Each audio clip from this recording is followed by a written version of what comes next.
no meu escritório Said, "So here's num what I do." horário e It's like, data I'll usually point definida. to someone, I'll usually point Então, to eu the aponto gentleman, geralmente pro say, casal e eu digo, "We're gonna go through a few sessions of a this. gente vai Everything passar will por be algumas easy. sessões disso, tudo And vai then ser at some fácil, point, you're going to be standing e em at the algum door ponto yelling você at me." vai estar na porta gritando comigo. And people are like, "Well, why E as would you tell pessoas me estão, that? mas That peraí, doesn't por que que sound você very vai me falar promising." isso? Isso And não he said, parece muito "Because if I don't tell you promissor. that, Porque se eu não falar isso para você, se isso acontecer, você vai ficar na porta gritando, dizendo esse processo não está funcionando. A gente veio aqui para pelo menos conversar, agora a gente está gritando com outro, isso foi um desperdício do nosso tempo. Mas se eu falar para você isso adiantado, que é uma coisa que todo mundo tem que passar, eu posso lembrar você disso e você vai falar, tá, então as coisas estão seguindo do jeito que deveria seguir. E muitas vezes eu carrego essa mesma mensagem quando a gente fala de dados. Essas coisas não são fáceis, mas se a gente entender onde os problemas e os desafios estão, onde as empresas estão brigando, a gente acaba ficando melhor preparado quando a gente confrontar esses desafios nós mesmos, né? E não é bem amplamente sabido no livro, mas o livro começou não como uma coletiva de capítulos e estratégias, mas aqui são os melhores exemplos de falhas que eu vi de negócios e o que a gente pode aprender deles. E quando a gente começa a observar isso de uma forma holística, você começa a ver padrões surgindo de como essas coisas foram surgindo, como eles fazem decisões, como eles medem sucesso, e você pegou em cada capítulo essas falhas específicas, essas derrotas, para definir como a gente pode saber esses argumentos e esses problemas que outras companhias passaram. Isso é ótimo, né? Você tem diversos exemplos diferentes, por exemplo, a mulher que vai para a loja diversas vezes, 262 vezes, até ela comprar uma coisa e ninguém percebeu. Eu acho que esse é o ponto. Você tem muitos dados e às vezes você não sabe como começar a lidar com esses dados. Muitas empresas gostariam de ter os dados perfeitos. Eles gostariam de ter todos os pontos-chave, todas as correções, né, para ter com os clientes, para dar início. Você mencionou outra empresa, né, construindo 2 anos e meio de projetos para ter todos os dados para começar. Mas como a gente começa com os dados? Porque você mencionou sobre falhas, gastar muito dinheiro comprando aplicações de CRM ou coisas do tipo. Você precisa, de fato, começar com um projeto completo de toda uma configuração de dados. Eu comecei a falar, né, de expectativas, como você mencionou exatamente. Não tem tal coisa como dados perfeitos. Compreensão perfeita do funil.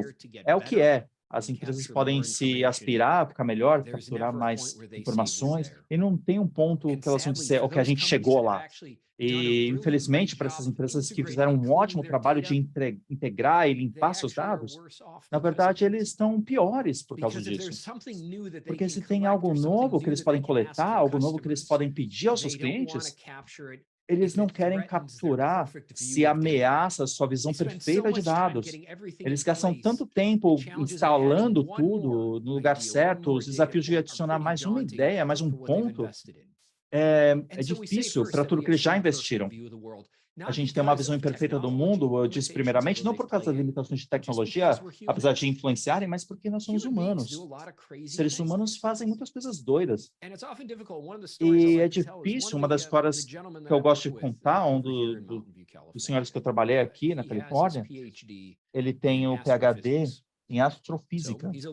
Então, ele é um cientista de foguete, a sua dissertação foi baseada em foguetes. E eu perguntei para ele por que ele estava trabalhando na parte de marketing. Parece meio trivial poder lançar um foguete ao invés de fazer com que uma pessoa clique numa foto. E ele me lembrou que o que a gente estava tentando fazer no marketing é mais difícil que foguete. Lançar um foguete, você tem constantes, você precisa saber o tamanho da Terra, não muda tanto, você precisa saber gravidade, é relativamente constante, você precisa saber quanto a massa do seu objeto, do que você quer calcular a energia necessária para um ponto específico. Quantas interações precisa para alguém clicar antes de comprar seu produto?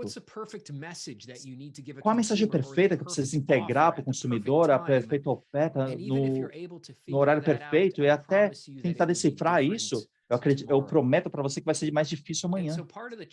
Então, parte do desafio que a gente tem não é simplesmente ser perfeito, mas a gente quer ser um pouquinho melhor do que a gente já estava fazendo, a gente quer ser melhor que a concorrência.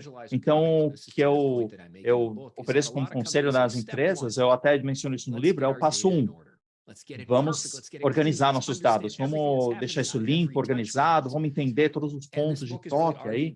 E esse livro está argumentando que as pessoas que estão concorrendo, que são bem-sucedidas, provavelmente estão dizendo, a gente tem dados suficientes para fazer algo um pouquinho melhor amanhã do que a gente está fazendo hoje. Saber que não é perfeito, sabendo que a gente pode melhorar, o desafio é simplesmente melhorar. Outra coisa de pensar, outra forma de pensar isso, aqui na Califórnia eu faço piada com isso, a gente chama ursos, a gente tem o urso marrom na nossa bandeira, você não quer topar com um urso na floresta, eles podem alcançar um ser humano se você estiver fugindo deles, e não é uma boa situação se encontrar nisso. E eu imagino diversas vezes que as empresas estão confrontadas com esse urso e possa ser um desafio pessoal ou econômico. Eles reconhecem a severidade do problema, então a gente vê, ok, tem um urso, a gente não pode fugir dele. A gente junta todas as melhores pessoas na sala, como a gente vai abordar esses desafios no negócio, eles começam a trabalhar nisso. É difícil argumentar contra isso, essa busca, porque tem algo nobre aí. Mas as melhores da empresa é as que começam a fugir do urso. A gente não sabe onde a gente vai, mas a gente sabe que o urso é o problema. Então, vamos seguir na direção oposta e ver se a gente consegue ter um pouquinho mais de espaço para trabalhar.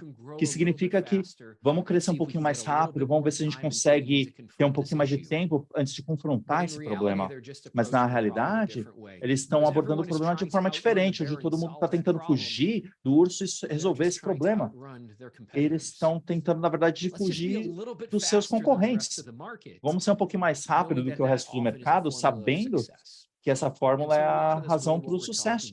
E a partir disso é gerenciar as expectativas e dar um pouquinho mais de espaço para as empresas para trabalhar e dizer, a gente não precisa ser tão perfeito. Comece com os dados que você já tem, vê como você pode melhorar com esses dados e começar a ganhar um pouco mais de dinheiro hoje.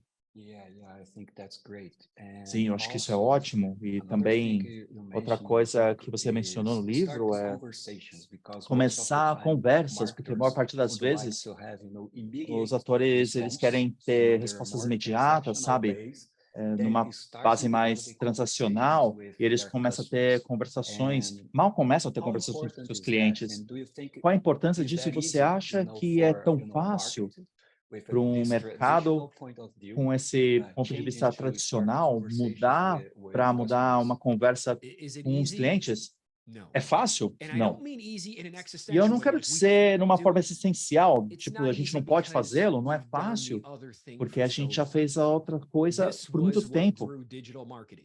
Isso que fez o marketing digital crescer. Alguém clica, alguém compra. Não um ponto de TV que você agenda meses adiantado, não um catálogo que você envia semanalmente. Então, você clica no botão e você comprou um produto. Então, a gente carrega isso para frente. Tem uma história rica que serviu o marketing muito bem, mas os clientes são um pouco mais complicados. E os marqueteiros estão percebendo isso cada vez mais. Os melhores na sala já perceberam isso. Na prática, quer dizer o quê? Significa que quando a gente está tentando ter uma resposta de curto prazo, a gente não tem muito espaço para trabalhar. A gente tem esse modelo e essa criatividade, aquele botão, aquela landing page, aquela oferta, e a gente precisa que alguém diga sim. E, sem surpresa, apenas 23% das pessoas dizem sim a isso. A gente perdeu 97% das pessoas que estariam interessadas. Apenas não agora. Você vai notar ao longo do tempo, como eu faço no livro, eu uso metáforas de relacionamento porque elas trabalham como proxies incríveis para esse trabalho. Uma das piadas que eu faço logo no começo do livro é dizer quão estranho é para chegar, no meu caso, abordar uma mulher no bar e dizer, ok, meu objetivo é casamento, e imediatamente propor a ela, eu tenho um objetivo em mente, por que perder tempo? Propõe, se ela dizer sim, sucesso, se ela dizer não, eu vou seguir adiante. Parece incrivelmente eficiente. Eventualmente, se você propor para a pessoa suficiente, a realidade é que alguém vai dizer sim. Mas quem diria sim nesse modelo? E essa é a melhor forma de fazer as coisas? Então, muito disso é construído dentro dessa ideia de dizer se você pode ter uma conversa, conhecer seu cliente, suas necessidades, seus valores para o seu negócio, ao longo do tempo?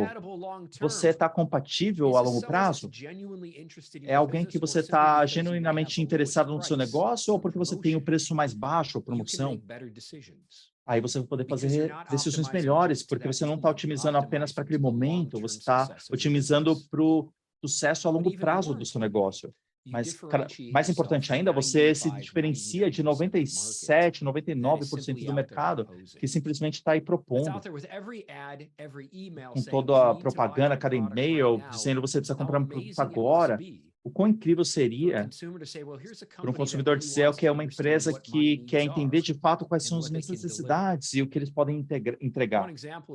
Um exemplo é uma empresa de bem-estar nos Estados Unidos. Te dá um senso do modelo de negócio, eles vendem o mesmo produto que a Amazon, mas eles cobram mais por isso. E eles demoram mais para os produtos serem enviados. Isso não parece uma fórmula vencedora, né? O mesmo produto, mais dinheiro, maior tempo de entrega.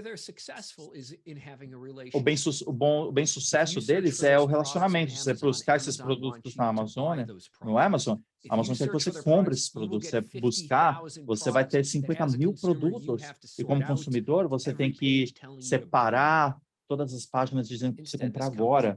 Ao invés disso, essa empresa criou uma comunidade. Eles dizem, a gente vai começar a educar você em relação a esses produtos. A gente quer ajudar você a utilizar esses produtos e fazer a melhor escolha com a confiança de que quando você passar por isso, você pagar mais dinheiro, não porque a gente está cobrando, mas porque você quer fazer parte desse relacionamento, dessa comunidade. E é o que a gente está falando com a conversação, é conectar esses pontos, fazer o que é certo para o cliente. E fazer isso com um pouquinho de dados por trás disso para saber que a gente está tendo sucesso, de fato. Sim, você está pensando em utilizar os dados que você já tem e também fazer perguntas, né? E é importante realizar perguntas, mas com propósito, sabe? Perguntas que vão guiar a conversa com o cliente. Você mencionou, sabe sobre a pessoa que gosta de esqui e, ok, tem neve? Sim. Quantos pontos de dados as empresas, na verdade, isso eu aponto, eu elaboro isso no livro, mas eu vou aprofundar um pouco aqui. Os consumidores estão se tornando cada vez mais precavidos, como um todo, sobre por que as empresas estão perguntando dados deles? Eu tenho meu provedor de dados para o telefone, eles me enviaram um e-mail uns meses atrás, começando o mês seguinte, a gente vai começar a capturar todas as atividades que estão acontecendo no seu equipamento quando você navegar nos websites. Isso é invasivo. E eles disseram no final, a gente pode entregar maior valor para você. Mas como? O que eu ganho dessa troca? Então, esse botão lá no fundo, assim, né? Sair disso. Eu não quero fazer parte disso, você clica. Eu suspeito que muitas pessoas fizeram isso também. Então, quando você pensa nessa conversa, eu quero que você pense bastante quando você faz perguntas para os seus clientes. Pense bastante como pessoa, como uma conversa de jantar. Se você estiver perguntando a alguém uma pergunta, elas vão tentar pensar o que você vai fazer com esses dados e está no meu melhor interesse. Você consegue imaginar uma empresa depois de você passar por um processo de checkout e dizer, você teria pago mais por esse produto? Você começa a pensar, você teria me cobrado mais se eu tivesse dito sim? Você não vai responder isso. Quanto dinheiro você ganha ou com quantas outras pessoas você gasta? Então, parte dessa conversa é por você estiver coletando dados e pedindo por dados. Certifique-se que a outra pessoa do outro lado sabe, eu imagino como você vai utilizar, mas e também como isso vai ajudá-los. É difícil, muitas empresas, honestamente, eles vão lá e eles não pensam o que isso causa para os seus consumidores. Eu sei isso, eu sei como marketear isso, personalizar isso, vender isso. Começa a pensar nos dados que você coleta e como adicionar valor a ele, e às vezes pode ser mais fácil dizer, vamos começar com o que a gente pode fazer com esses dados para ajudar nossos clientes. Começa com isso primeiro. Se nossos clientes tiverem esse dado, como a gente pode ter essa experiência e ajudá-los nas suas vidas?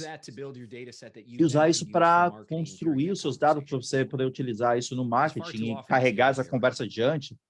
Porque a maior parte das vezes isso acontece da forma contrária. Sim, você está apenas coletando dados e tornar a experiência personalizada, falando com o cliente, você está descobrindo mais sobre ele ou ela, e esse é o ponto, como você está utilizando todos os dados, e também, se você está fazendo perguntas, tentar utilizar isso para tornar a experiência melhor. E a maior parte das vezes, você mencionou a natureza humana, que é, de fato, outra parte da equação. As pessoas podem estar realizando perguntas e elas não respondem a resposta real a você, porque, às vezes, dependendo de como você faz as perguntas, você vai ter respostas diferentes. E você mencionou sobre outro ponto que você pode utilizar para saber mais sobre os seus clientes, não fazer perguntas ou os dados que você já tem, mas como eles se comportam no seu site, em todas as conversas que eles vão ter com você. Qual a importância disso, de ler as dicas, né, que você tem? Eu diria na primeira parte, mais e mais empresas estão casando as ciências de dados com componentes humanos, a psicologia e ciência do comportamento, e a razão que é tão fascinante é que a gente tem que aceitar os limites dos dados que a gente tem. A maior parte das vezes a percepção é, se a gente fizer uma pergunta, a gente vai ter a resposta certa. Tem uma pergunta, uma vez, numa pesquisa de calibração, né? A gente perguntou qual a cor da bola laranja. Você ficaria surpreso que a maior parte das pessoas erraram. Eles escolheram uma cor diferente. Essa era a pergunta, e isso mostra os dados de pesquisa. Como você ouviu falar da gente, qual o seu interesse de comprar nosso produto? A gente descobriu que fazer a pergunta de onde eles ouviram falar, normalmente eles vão selecionar canais que a gente nunca fez propaganda. A TV, sim, a gente nunca fez TV, ok? Você vai comprar nosso produto? Sim. Vai falar com fabricantes de automóveis para você ver a confiança que eles têm nesses dados. Os revendedores, né? Eles têm o interesse, mas eles não compram. Então, quando você perde a confiança desses dados, né? O importante é você ter alguém na sua equipe que entenda os limites e como, às vezes, a gente coloca a nossa mão na balança, aí, né? De uma forma de dizer, e como os clientes vão responder. Você vai descobrir que, às vezes, ao fazer projetos de pesquisa, você pergunta a idade das pessoas, ou o gênero, quanto dinheiro eles ganham ou gastam, muda o resultado que eles dão. Então, a gente precisa dessas pessoas na equipe para dizer, é isso que está acontecendo, e eu trago isso porque teve uma pesquisa maior, feita que não foi feita pelo Google, foi uma terceirizada. Por diversão, a gente vai descobrir uma forma de mandar tudo isso para todo mundo receber uma cópia. O que eles fizeram foi observar 650, 700 experimentos em sites projetados para melhorar essas interações entre clientes. Então, tudo de mudar o landing page, a cor, os botões, otimizar para sites móveis. E o que eles observaram para cada um desses testes foi quanta evidência apoiava esses testes. Então, se você não puder rodar esse tipo de teste, você deve mudar as cores ou as cópias de landing page. Onde você vai ter a maior probabilidade de resultados para a sua época? Eu fiquei surpreso em descobrir que a maior parte dos resultados mais altos estavam totalmente atrelados ao comportamento humano. Como você apresenta o número de inventório, se ele está está indisponível, ou as promoções, esse é um exemplo. Se você tiver um cupom, uma venda promocional, você acha dá mais tempo para alguém para utilizar esse código de cupom, vai ter mais participação. Então, está aqui um cupom de 20%. Você tem 3 meses para aclamar isso, ao invés de 2 semanas. A gente fala para os consumidores, ok, 3 meses eu vou usar com certeza, 2 semanas não é tempo suficiente, mas quando você observa os dados, você vai descobrir que, na verdade, as pessoas que teve esse tempo mais longo utilizavam menos, eles procrastinavam. E as pessoas que tinham essa janela curta de tempo, eles não hesitavam, eles tiraram vantagem disso. Então, tem esses comportamentos, esses nuances, e você quer que essas pessoas estejam na sua equipe e não encorajar essa ciência de dados para ser fluente com o que está acontecendo, porque se tiver outro nível de interpretação dos dados que você estiver vendo, são os elementos humanos, de fato. Isso é importante porque, sabe, às vezes as pessoas não são racionais nas coisas que elas fazem. Elas têm emoções e outras coisas para considerar. É verdade. Você precisa, de fato, tem que testar algumas coisas e verificar os resultados que você tem. Você está falando sobre começar a conversa com clientes e utilizar os dados que a gente tem e também fazer perguntas, considerando a natureza humana em todas as conversas que você tiver e também ler as dicas. Então, você começa a construir relacionamentos de longo prazo com clientes. Mas tem um outro ponto quando você começa a considerar relacionamentos de longo prazo. Todos os clientes são iguais, eles valorizam os mesmos que a nossa empresa. Então, como você mede e faz a distinção entre os diferentes clientes que a gente tem? Sim, os clientes não são iguais. Não é para dizer a propósito que a gente não ama todos os nossos clientes, que a gente quer despedir ou se livrar de alguns clientes, imaginando que eles são rentáveis, né? A gente fica feliz em tê-los. O que a gente quer discernir é quem você está ouvindo e para quem você quer construir, quem você quer reconhecer. E eu sempre faço essa comparação, sempre que as pessoas perguntam, a forma mais fácil de olhar é olhar a sua própria vida. Você vai ter algumas pessoas na sua vida que são incrivelmente valiosas, outras que são valiosas por um momento, e nada além daquele ponto. Vai ter uma escala aí entre esses pontos. Você quer estar próximo dos seus amigos e família ao longo da vida toda, e a sua vida seria a mesma sem elas. E tem outras pessoas mais transacionais. Eu sempre utilizo os motoristas Uber, né? Eu sempre dou 5 estrelas, mas eu nunca vou vê-los novamente. E ao menos que você consiga fazer a diferenciação no mundo real para os seus negócios, quais são esses clientes de transação, eles vão gastar muito, eles vão deixar rapidamente, e provavelmente não vão ser vistos novamente. E quem são essas pessoas que você precisa desesperadamente? Você vai fazer uma decisão se baseando na média. E a mensagem geral aí nessa visualização de clientes é: certifique-se que você entenda quais são essas relações valiosas, essas pessoas que você pode encontrar com mais frequência, e o que você faz para se melhorar para essas pessoas. E como você encontra mais dessas pessoas? Se você for uma pessoa mais pessimista, vai para o lado oposto. Quem são essas pessoas que você não consegue se dar bem? Que você gasta muito tempo tentando mudar, influenciar, quando, na verdade, é mais fácil ficar com outro grupo. Então, esse livro é sobre isso. Vamos ver os pedidos, volumes, vendas, e vamos observar aí as pessoas a partir de agora para fortalecer esses selecionamentos e o valor que isso vai trazer de volta para a gente. Sim, eu acho que aqui a gente está falando sobre o CLV, porque eu não acho que a gente tem outro tipo de métrica para medir o valor de todos os clientes diferentes e que eles estão trazendo para a empresa. Então, qual a importância nesse tipo de abordagem, utilizando dados, é o CLV na equação? A gente pode fazer tudo isso sem o CLV? Na verdade, o CLV é ótimo, porque o valor do cliente, né, pode te dar uma previsão. Qual o valor desse relacionamento seguindo adiante? E você desconta o preço disso aí, mas qual o valor dessa pessoa? E o relacionamento, provavelmente, é a forma mais direta e acionável de fazer isso. Você não vai ter um número único para cada cliente, você tem a média disso, mas qual o valor do NIO, o valor desse grupo de clientes? A razão para que isso é importante é você fazer perguntas sobre esses clientes. De onde eles vêm? Que produtos eles compram? Esses produtos foram enviados dentro do horário? Não, eles usavam código de cupom, eles se conectam com um site, eles vão para um lugar específico, quais as preferências dos clientes que importam e como eles são únicos para todos os outros.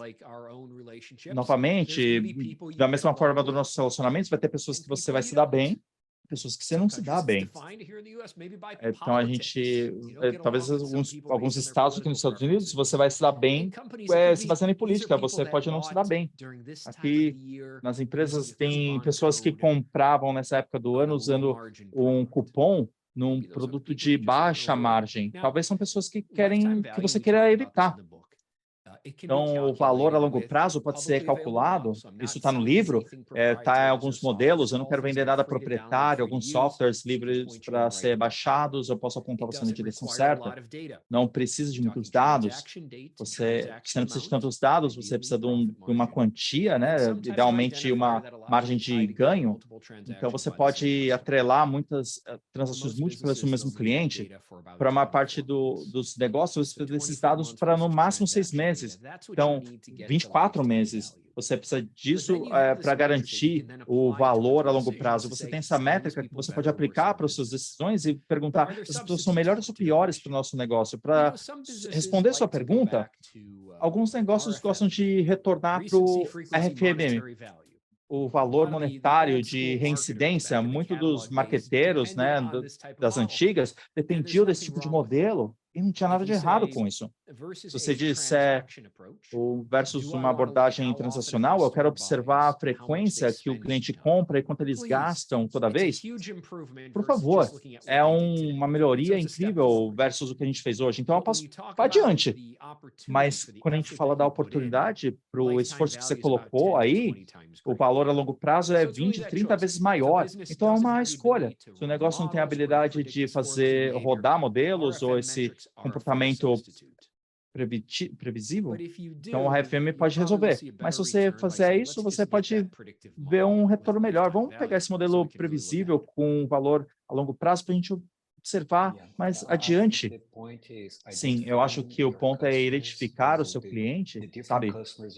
Os diferentes clientes que você tenha dentro da sua empresa, e aí tentar entender o que torna eles diferentes dos outros que você já tem, para você investir na aquisição de outros com as mesmas características, desses de alto valor, ou apenas evitar, sabe, adquirir os clientes de baixo valor que você tenha. E aqui eu acho que um ponto muito importante é a primeira parte de dados que você tem específico para a sua empresa e todo o relacionamento e a conversa que você mantém com os clientes. Então, qual é importante é o investimento desse tipo de dados? É o seu entendimento do seu cliente, eu diria. O que é interessante, eu gostaria de começar, não é olhar diretamente aos dados, mas encorajar as empresas a olhar as hipóteses. O que pode estar dirigindo valor à sua empresa ou destruir esse valor? Então, a gente fala no livro sobre a rede de hotéis, o Ritz-Carlton. Eu passei um pouquinho de tempo com eles anos atrás. Uma das coisas que foram reveladas é que mais de 80% dos seus clientes são perdidos devido a uma interação negativa única com a equipe. Não é o preço, localização. Eles têm uma interação pobre com alguém da empresa. Então, depois de você ficar no Carlton, eles enviam um relatório fazendo perguntas, né? Algo aconteceu de errado na sua estadia aqui? Apesar de ter diversas perguntas, é uma pergunta essa que eles prestam atenção, porque eles arriscam o valor do longo prazo dos seus clientes cair para zero se esse pedaço de informação for preenchido. Então, eles fazem isso, e se isso acontecer, porque a quantidade de valor que é destruído no seu negócio, eles tentam entender de fato quanto eles não conseguiram atender as expectativas do cliente, e eles certificam que isso nunca mais aconteça. Você pode ver qualquer rede de hotel ter diversos pontos de dados, e as empresas mais bem-sucedidas são as que afunilam isso para dizer, vamos entender os dados que importam para melhorar os relacionamentos, não piorar. A gente também falou do livro, o exemplo da Amazon, que eles têm o seu serviço Prime Video. É bem direto, você aluga um filme, você assiste o filme, fantástico. Eles descobriram que quando o vídeo para e tem que recomeçar no computador de alguém, depois de um certo número de vezes, não importa se é culpa do cliente ou da Amazon.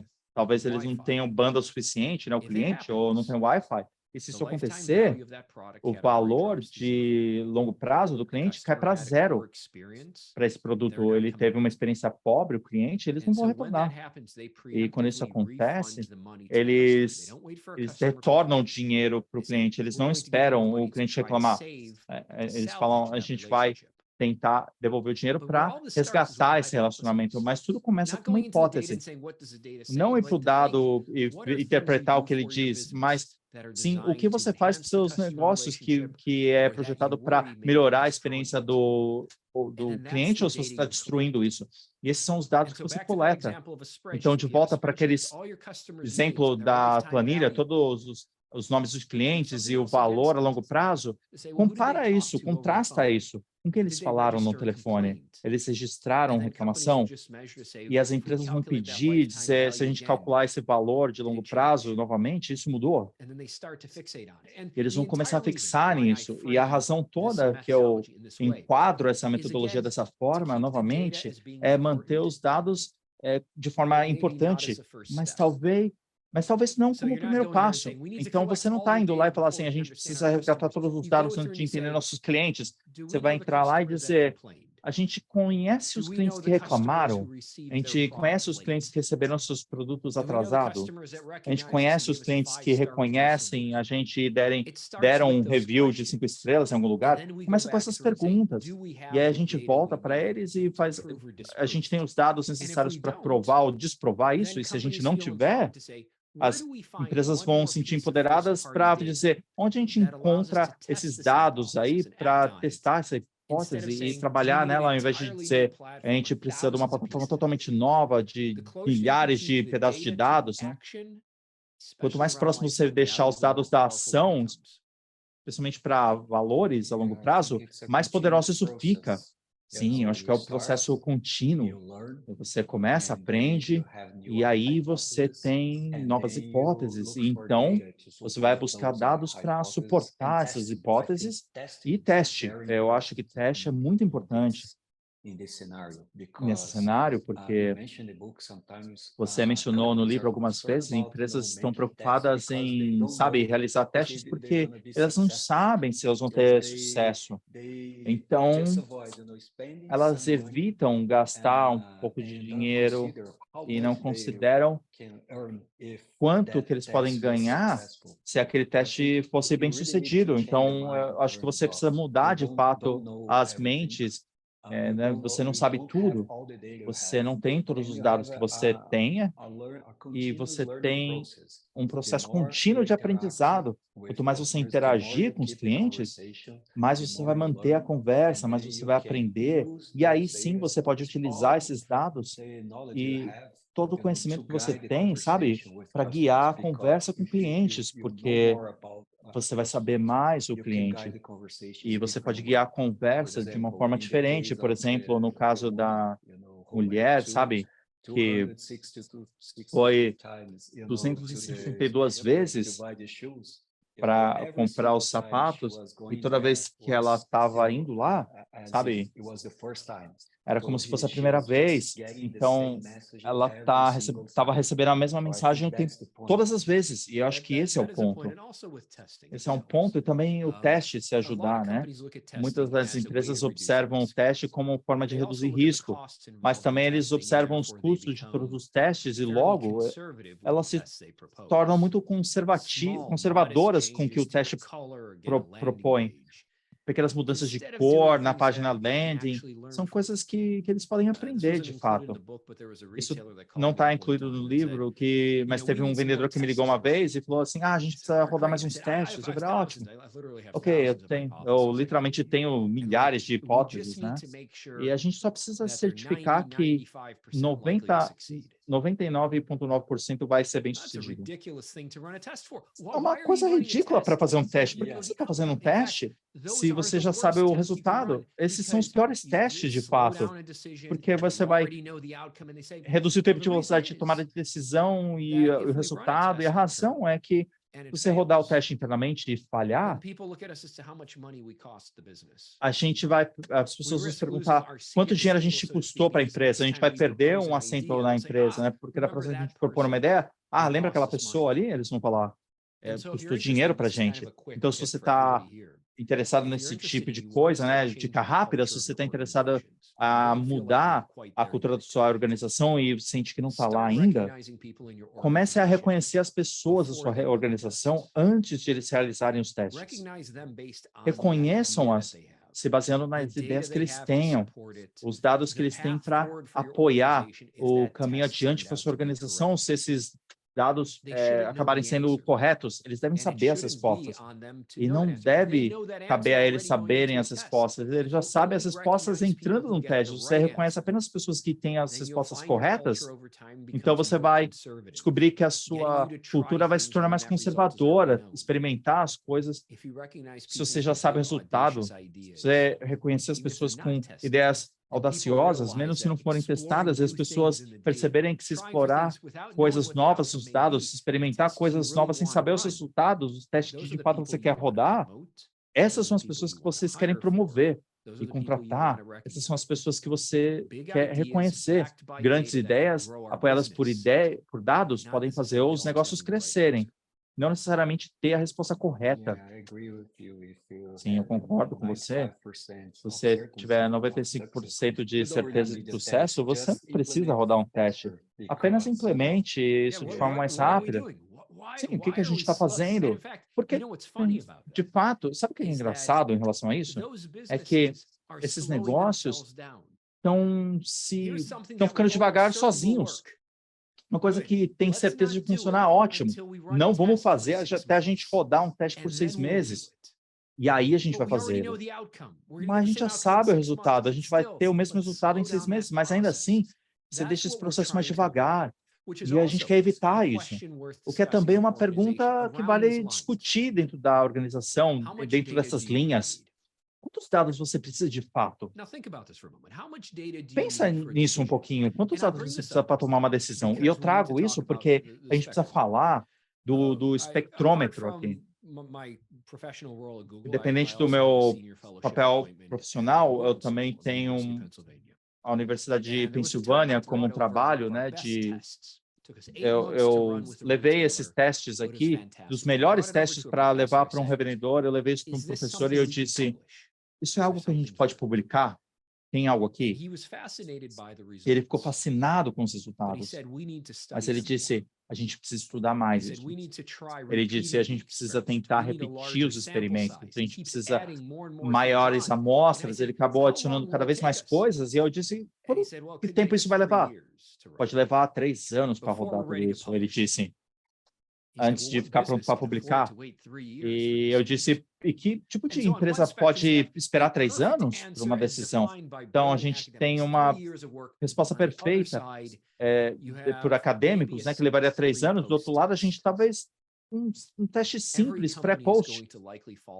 E muitas empresas vão cair mais ou menos nesse meio. Eles não têm 3 anos para uma ideia nova. Eles vão acabar com o teste pré-post. E o que você precisa decidir como uma organização é quanto dado você precisa antes de se sentir confortável de seguir adiante.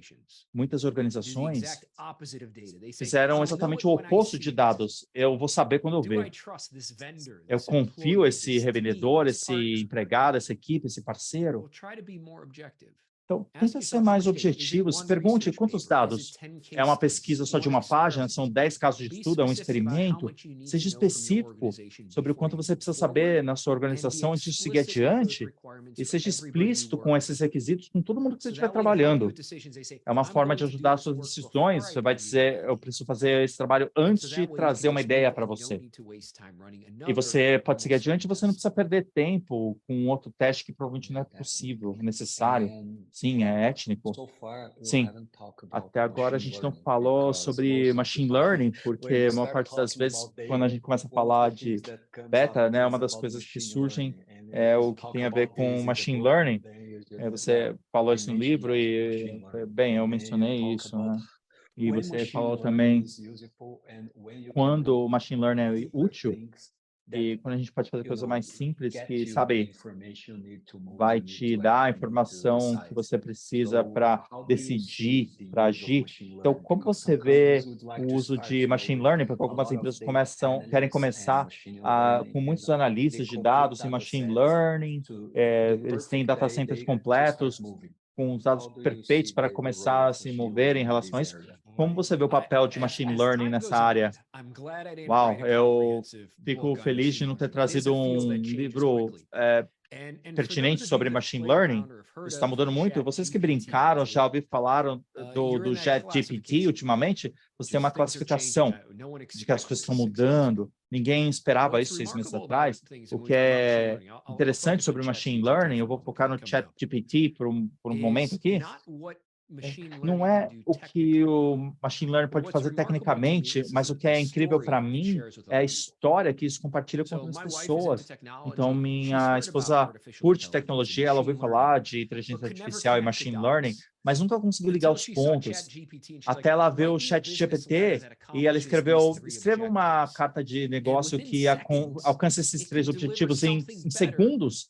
Ele entregou algo melhor que provavelmente ela poderia escrever ou eu poderia escrever em horas. Uma linguagem incrível de fluxo, e isso é a forma que o machine learning pode mudar meu papel, minha empresa, onde eu posso aplicar. Meus trabalhos estão em risco, e quanto mais você brincar com essa tecnologia, mais você vai ver, talvez, suas limitações. Porque eu adoro essa abordagem prática. Anteriormente, o machine learning prometia tudo.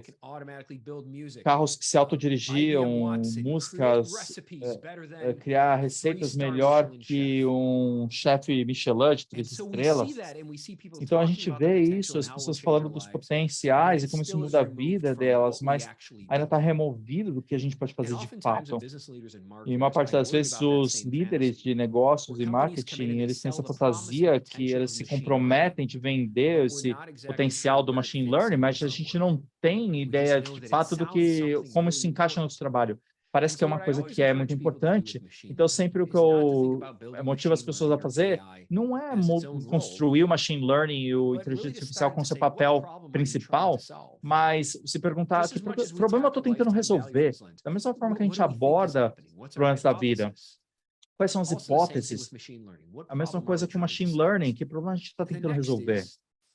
E o próximo é, o que a gente acha que vai funcionar de melhor forma para resolver esse problema? A gente acha que o machine learning é a melhor forma de resolver o problema? Se sim, eu quero entender o porquê.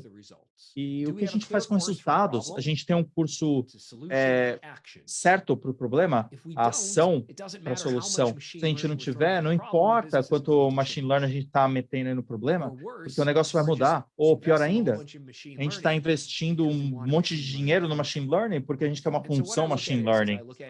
Quando eu observo isso, eu olho de forma cuidadosa e cada vez mais cuidadosa e importante, mas não vai substituir o instinto de negócio que a gente vai fazer com isso.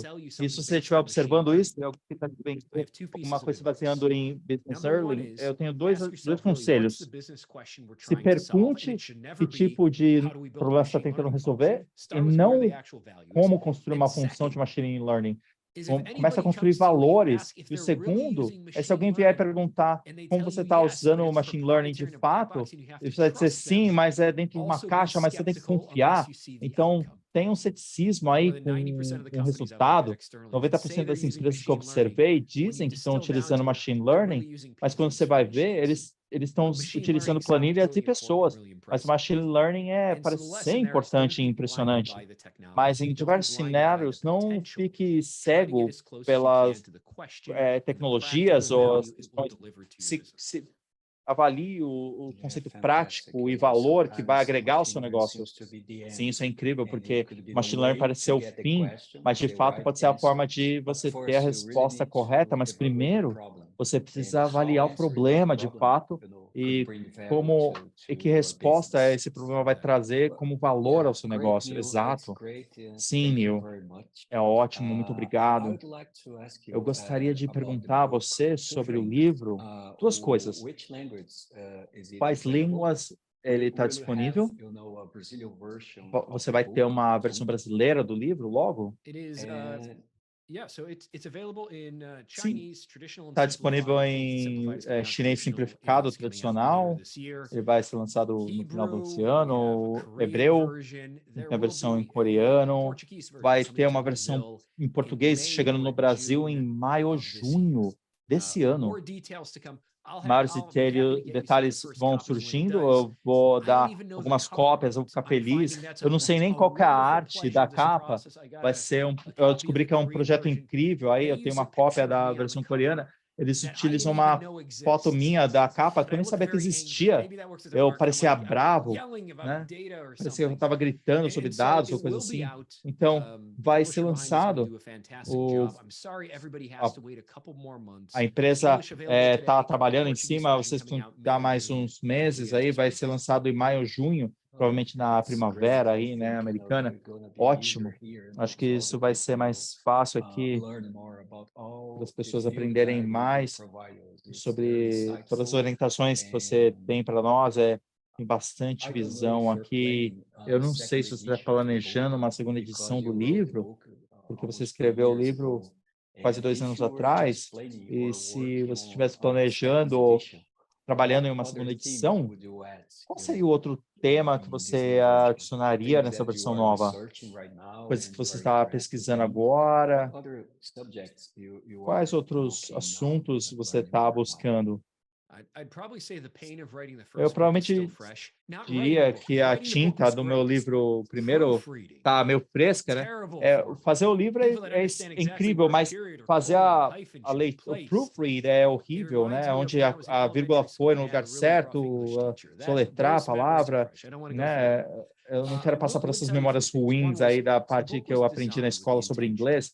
Eu vou falar o seguinte, o livro ele fala sobre essas intenções para ter valor prático e seja rápido no mundo da organização. Eu tentei simplificar isso de forma que você pegar o livro daqui a 10 anos vai ser tão relevante quanto agora para as pessoas. Coisa lógica que as pessoas perguntam é como o Covid impacta esse comportamento. Por que você não fala dos ciclos econômicos? Tem algumas camadas e algumas discussões a serem feitas, e provavelmente isso vão ser publicadas em papéis fora do livro, pesquisas, né? O que aconteceu no Covid, eu comecei a escrever isso logo depois de março de 2020, mas o que a gente continua a aprender pode mudar o meu pensamento, talvez não apropriado ao livro, mas provavelmente as pesquisas que foram atreladas aqui. Então, tem um link aqui. Eu imagino que você vai ver pesquisas ao invés de conteúdos novos serem reescritos. Eu diria que se tiver um outro livro ou uma petição para o livro novo, mais pessoas vão querer mais fracassos de outras empresas e o que a gente pode aprender deles. Então, provavelmente a gente vai continuar essa tendência. Eu não diria mais convertido ou converted 2, mas provavelmente vão seguir as mesmas filosofias, né? Aqui, estratégias que funcionaram hoje, que vão funcionar em 5 anos para guiar crescimento e talvez te dar uma perspectiva mais humana de tudo que a gente trabalha, que a gente vive no mundo, né? Sim, às vezes você tem muitas piadas, é uma leitura bem leve, porque você pega o livro e começa a ler e você não consegue deixar de lado, você vai que vai, e é a razão que eu já li o livro tantas vezes. Obrigado novamente, e é a parte da coisa aí, né? Você quer aprender, quer saber o que fazer, e seguir a gente com a sua vida, vai aplicar isso. Mas sempre vai estar lá para você, se você quiser arrancar um capítulo e dar para alguém, faça isso, e você não precisa se preocupar com eles perderem a trama toda, né? Sim, obrigado, Neil. O Felipe vai dar as instruções para a audiência, porque, como a gente mencionou, a gente vai ter 10 livros para serem dados à audiência, mas eles precisam fazer uns exercícios aí, umas atividades. Então, Felipe, por favor, dê as instruções para a audiência. Obrigado, Neil, muito obrigado. Espero te ver logo. Você mencionou sobre vir para a América Latina no próximo semestre. Sim, com certeza, eu vou estar aí. Sim, se você vier para São Paulo, me avise. A gente pode conversar, sabe? Obrigado, muito obrigado. Eu adoraria, obrigado por me convidar, obrigado a todos e o seu interesse, eu agradeço.